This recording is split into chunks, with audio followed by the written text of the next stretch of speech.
ब्रह्मांड की विशालता सच में अकल्पनीय है ना?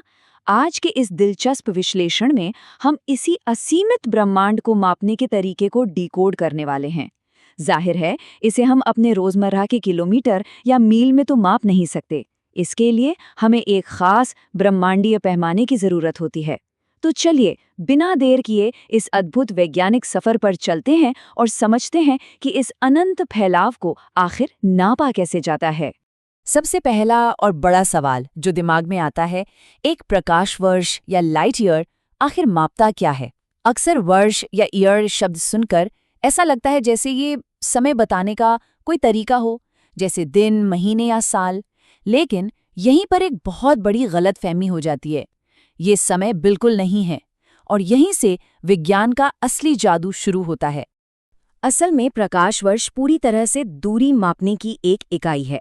अगर इसे सीधे शब्दों में कहें तो ये वो विशाल दूरी है जिसे प्रकाश पूरे एक पृथ्वी वर्ष में बिना रुके लगातार यात्रा करते हुए तय करता है।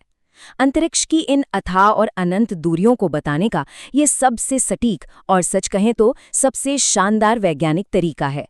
महान ब्रह्मांडीय गणना। आइए इसकी शुरुआत करते हैं सिर्फ 1 सेकंड से। अंतरिक्ष के खालीपन यानी निर्वात में प्रकाश की गति 3 लाख किलोमीटर प्रति सेकंड होती है। जी हाँ, 3 लाख किलोमीटर। ये हमारे पूरे ब्रह्मांड की सबसे तेज और आखिरी गति सीमा है। जरा कल्पना कीजिए, बस पलक झपकाई और प्रकाश ने 3 लाख किलोमीटर का सफर तय कर लिया। यही वो अविश्वसनीय गति है जिस पर हमारी आगे की सारी कैलकुलेशन टिकी हुई है। अब इस गति को बड़े पैमाने पर समझने के लिए समय की बुनियादी इकाइयों को देखते हैं।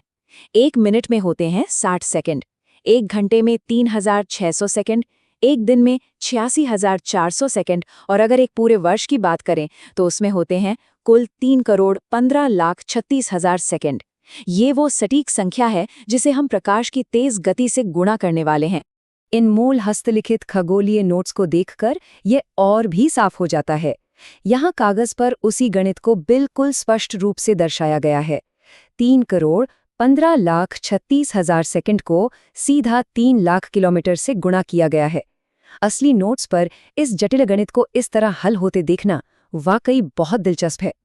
और जब हम इस महागुणा को पूरा करते हैं तो हमारे सामने आती है ये चौंका देने वाली संख्या 9.46 ट्रिलियन किलोमीटर, या विज्ञान की भाषा में कहें तो 9.46 गुणा 10⁻12 किलोमीटर।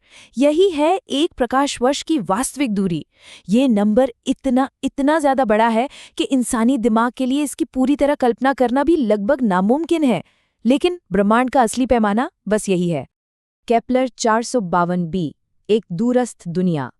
1400 प्रकाश वर्ष की इस विशाल दूरी को पाटना। अब इन विशाल दूरियों को एक एकदम वास्तविक उदाहरण से समझते हैं। एक तरफ है हमारी अपनी पृथ्वी, हमारा घर, और दूसरी तरफ है केपलर 452b, जो आकार में पृथ्वी से करीब 60% बड़ा है। लेकिन यहाँ सबसे हैरान करने वाली बात इसका आकार नहीं है। सबसे बड़ी बात यह है कि ये ग्रह हमसे पूरे 1400 प्रकाश वर्ष की दूरी पर मौजूद है। इस दूरी का सीधा सा मतलब ये है कि अगर ब्रह्मांड में कोई उसी अविश्वसनीय गति से यात्रा करें, मतलब 3 लाख किलोमीटर प्रति सेकंड की रफ्तार से बिना रुके चलता रहे, तो भी उस ग्रह तक पहुंचने में पूरे 1400 साल लग जाएंगे। 1400 साल! सच में ये एक ऐसी मंजिल है जो हमारी सामान्य कल्पनाओं से भी कहीं ज्यादा दूर है। समय यात्रा के रूप में तारों का प्रकाश सुदूर अतीत में देखना। यहाँ हमारी स्रोत के इन नोट्स में एक बहुत ही गहरी और दार्शनिक बात बताई गई है। इसमें बड़ी ही सरलता से समझाया गया है कि केपलर 452b से जो प्रकाश निकलता है उसे भौतिक रूप से हमारी पृथ्वी के टेलीस्कोप तक पहुंचने में पूरे 1400 वर्ष लगते हैं, और प्रकाश के पहुंचने में होने वाली इस देरी का परिणाम इतना रहस्यमयी होता है कि इसे जानकर हैरानी होती है। इस पूरी अद्भुत अवधारणा को हम ब्रह्मांडीय भूत या कॉस्मिक घोस्ट कह सकते हैं। इसका सीधा सा मतलब है कि हम किसी खगोलीय पिंड को उस रूप में बिल्कुल नहीं देख रहे हैं जैसा वो आज मौजूद है, बल्कि हम उसे ठीक वैसा देख रहे हैं जैसा वो था जब वहां से उसका प्रकाश पहली बार चला था। यानी चूंकि केपलर का प्रकाश 1400 साल पुराना है, इसलिए आज दूरबीन से जो ग्रह हमें दिखाई दे रहा है वो असल में उसका 1400 साल पुराना रूप है। अब जरा नजरिया बदलते हैं और एक बड़ा ही मजेदार सवाल सोचते हैं। क्या होगा अगर केपलर 452b पर कोई उन्नत दर्शक मौजूद हो और वो ठीक इसी वक्त अपनी किसी महादूरबीन से हमारी पृथ्वी की ओर देख रहा हो? उन्हें वहां से क्या दिखाई देगा?